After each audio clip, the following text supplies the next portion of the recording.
You know, when it comes to other people's opinions on video games, I'm a very chill guy. Despite any jokes I may make on Twitter or YouTube streams or whatever, I'm actually very chill when it comes to people's opinions. Because opinions are subjective, right? But then, if you act elitist with your opinions, then I might just have a go at you. Not because my opinions are fact and you must agree with what I say, but because you are trying to suggest that your opinions are the factual ones, and that the games that you like are objectively good, and the games that I like are objectively bad, simply because you say so. What does that mean, Prem?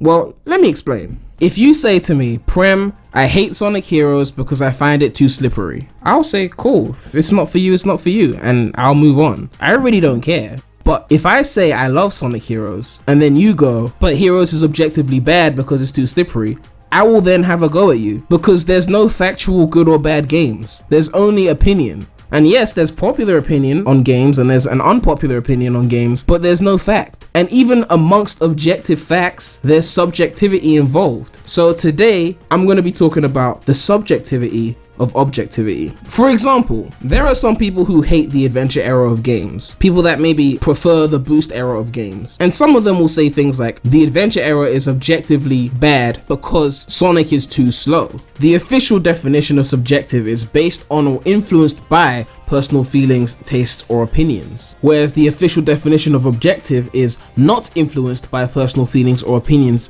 in considering and representing facts. So there's no such thing as a game is factually too slow, because whether you like the speed or not determines whether it's too fast or too slow, or the right speed. It's a personal preference. That's why some people can go, the boost games are too fast, and other people can disagree. You can't disagree on objective things. If we say Sonic is blue, you can't disagree with me and say I'm objectively wrong, because Sonic is objectively, factually blue. Sorry, Red Hot Sonic. Now, amongst objective things, people can still have opinions that are either positive or negative towards said objective things. So using the speed example from before, we can all sit here and objectively agree that in terms of Sonic's running speed, Sonic Unleashed is faster than SA1, and that SA1 is slower than Unleashed. So now if you're a Sonic fan who has a very specific preference on how fast you want Sonic to go in a Sonic game, then out of those two statements, you would consider one of them a positive statement for that game,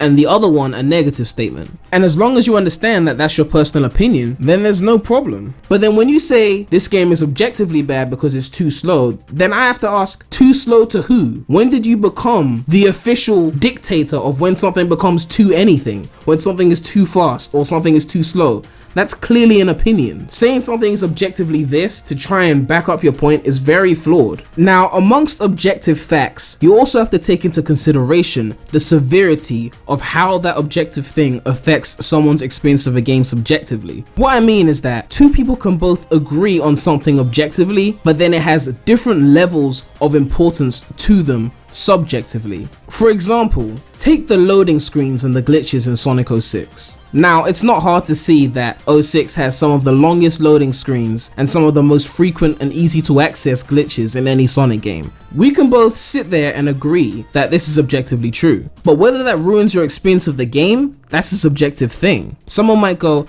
okay, the load screens were too long, I ran into too many glitches, therefore I don't like the game, I think it's bad, period. And you're allowed to have that opinion. But to say that your opinion is factual just because it's based off something objective is not true, because someone else might go, okay, I didn't like the fact that the game took long to load, I didn't like the fact that it had a lot of glitches in it, but I liked other things about the game to the point where I was able to enjoy the game and have a great experience of the game in spite of those things.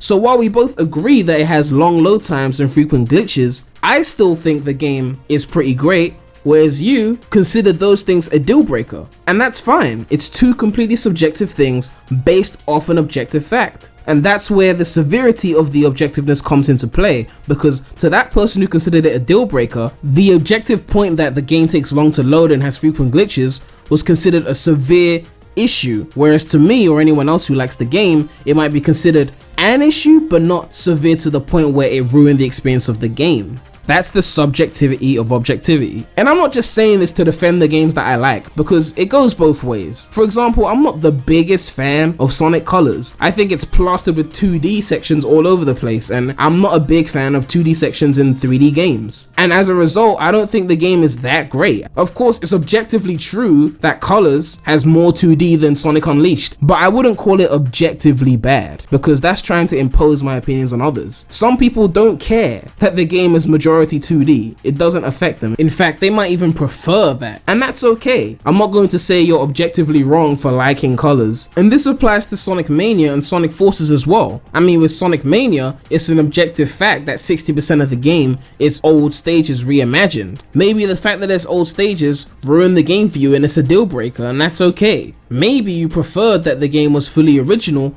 but old stages is not a deal breaker, and that's okay. Maybe you prefer the fact that there's old stages there and you like it more as a result, and that's also okay. They're just different levels of severity of a subjective reaction to an objective fact about Sonic Mania. And with Sonic Forces, you could go as far as to say, I don't like the fact that Green Hill is in Sonic Forces, I don't like the fact that Classic Sonic is in Sonic Forces, I don't like the fact that there's a lot of 2D in Sonic Forces, but those things all put together are not enough for me to hate Sonic Forces. And then someone else could go, you know what, I think all those things are a deal breaker. And these are the kind of disagreements that Sonic fans have to learn how to accept without name calling by calling someone objectively wrong as a way of trying to sound smart or making themselves feel better about their opinions. The reason why people consider the Sonic fanbase to be cancer is not because we all have different opinions, it's because of the way we handle having different opinions. I think if people listen to the message in this video and just learn to accept people's different opinions and have amicable disagreements on what they want Sonic to be, us Sonic fans would get along a lot better than we do now. But yeah,